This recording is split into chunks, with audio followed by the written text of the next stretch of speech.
স্বৈরাচারকে খেদিয়ে দিয়েছে, বিদায় করেছে, বাধ্য করেছে পালিয়ে যেতে সকলের মিলিত প্রচেষ্টায়, লক্ষ কোটি মানুষের মিলিত প্রচেষ্টায়।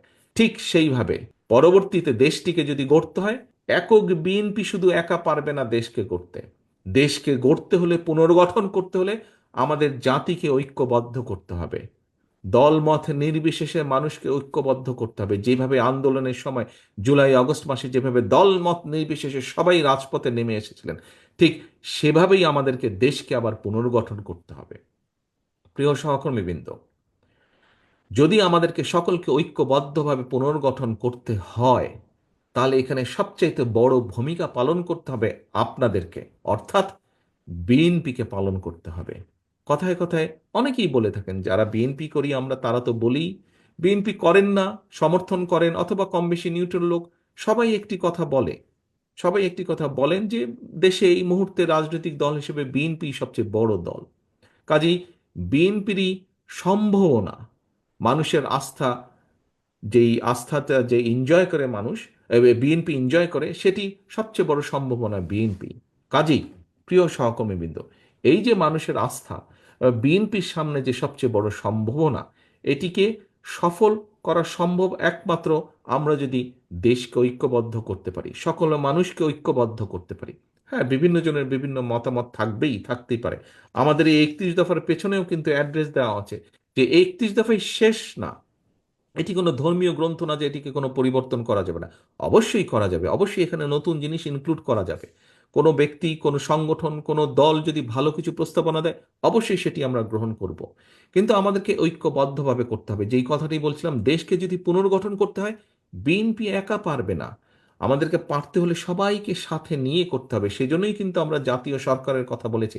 আমরা আন্দোলনরত যেই দলগুলো ছিলাম, একসাথে আমরা আন্দোলন করেছি। আমরা চাই সকল দলকে নিয়ে এমন একটি সরকার গঠন করতে, যেখানে সব মানুষ তাদের মতামত রাখতে পারবেন এবং সকলে মিলে কাজ করতে পারবেন।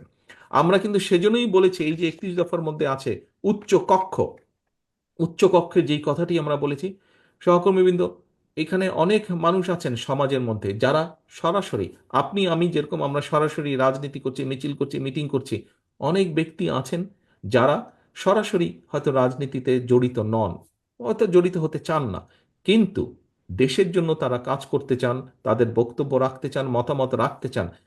তারা দেশ পুনর্গঠনে তারা ভূমিকা রাখতে চান।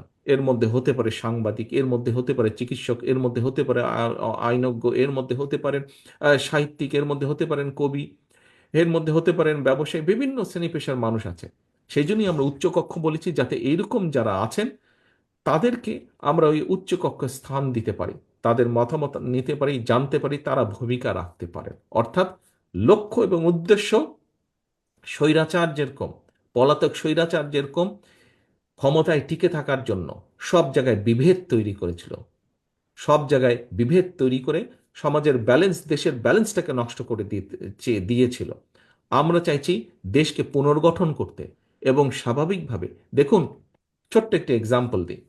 একটি 10 তলা বিল্ডিং তৈরি করতে কিন্তু অনেক শ্রমিকের অনেক পরিশ্রম লাগে, কিন্তু 10 তলা বিল্ডিংটাকে ভেঙে ধুলোর সাথে গড়িয়ে দিতে একজন মানুষের মাত্র প্রয়োজন হয়, তাই নয় কি? খুব স্বাভাবিকভাবে যে কোনো জিনিস ভেঙে দিতে একজন মানুষের প্রয়োজন হয়, কিন্তু গড়ে তুলতে কিন্তু বহু মানুষের পরিশ্রম লাগে। কাজেই প্রিয় সহকর্মীবৃন্দ, আমরা যত যাই বলি না কেন, 31 দফার আলোকে অবশ্যই আমরা দেশকে পুনর্গঠন করতে চাই, কিন্তু এই দেশকে পুনর্গঠন করতে হলে সকলকে ঐক্যবদ্ধ করতে হবে।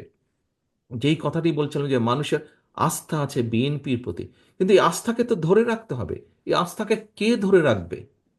এই আস্থাকে আমি একা পারবো না।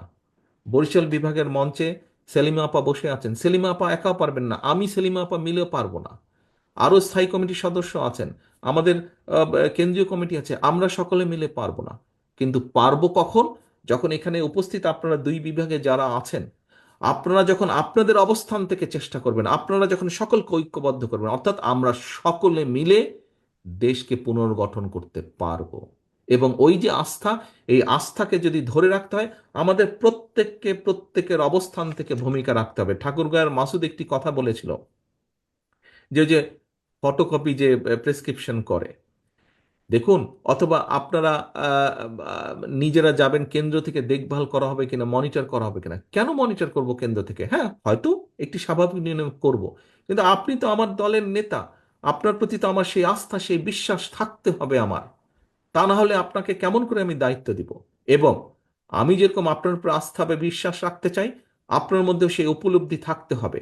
আপনার মধ্যে সেই উপলব্ধি থাকতে হবে যে কেন্দ্র আমাকে একটি দায়িত্ব দিয়েছে, এই হচ্ছে আমার দায়িত্ব, আমাকে আমার দায়িত্ব পালন করতে হবে। সেটি দলের কথা জনগণের মাঝে পৌঁছে দেওয়া, দলের নির্দেশনা অনুযায়ী বিহেভ করা, জনগণ যেটা প্রত্যাশা করছে, জনগণ আমার কাছে যেটা চাইছে সেরকম রেসপন্সিবল বিহেভ করা।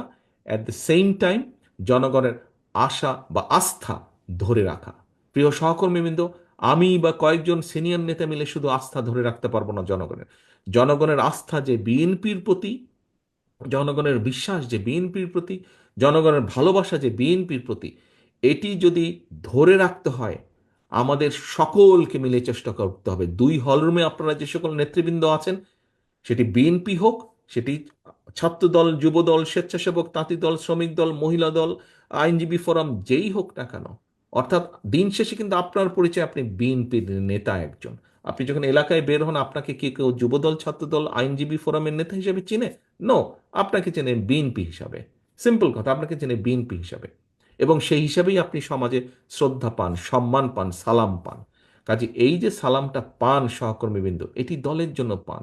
কাজেই এই আস্থা ধরে রাখতে হবে, মানুষের এই সম্মানটা ধরে রাখতে হবে, এইটার জন্য কষ্ট করতে হবে।